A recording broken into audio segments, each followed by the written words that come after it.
இதான் எழுதியிருக்கா 50 வருஷம், அப்படி தானே? 50 வருஷம் கரெக்டாக இருக்கா? சரி தானே? இன்னும் 50 வருஷம் சுகர் மாத்திரை, ப்ரெஷர் மாத்திரை, கொலஸ்ட்ரால் மாத்திரை, இன்சுலின் ஊசி இல்லாமல் வாழ வேணும் அப்படின்னா மருத்துவத்தில் உள்ள ஸ்டாண்டர்ட் புத்தகம் ஹாரிசன் என்ன சொல்லுது அப்படின்னா, நீங்கள் செய்ய வேண்டியது ஒரே ஒரு வழி மட்டும்தான். அதுக்கு பேர் தான் பேலன்ஸ் டயட். நீங்கள் பேலன்ஸ் டயட் கடைபிடிச்சா மட்டும்தான் இந்த ஆபத்தான இன்சுலின் ரெசிஸ்டன்ஸ் முழுமையாக சரியாகும் அப்படின்னு அந்த புத்தகம் தெளிவாக சொல்லுது.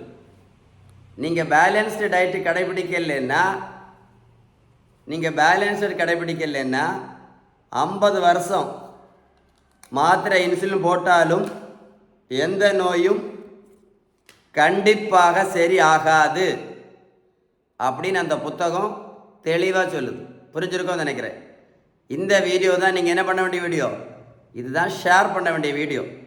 இந்த வீடியோ நீங்கள் ஷேர் பண்ணிங்கன்னா இந்த மாதிரி மாத்திரை இன்சுலின் போட்டு கஷ்டப்படக்கூடிய நிறைய பேருக்கு பிரயோஜனமாக இருக்கும். அது மட்டும் இல்லை, நீங்கள் வெந்தயம் சாப்பிட்டாலும் சரி, கருவேப்பிலை சாப்பிட்டாலும் சரி, மாங்காயில் சாப்பிட்டாலும் சரி, என்ன வேணாலும் சாப்பிடுங்க, ரோட்டில் போய் ஓடுங்க, பிரச்சனையே கிடையாது.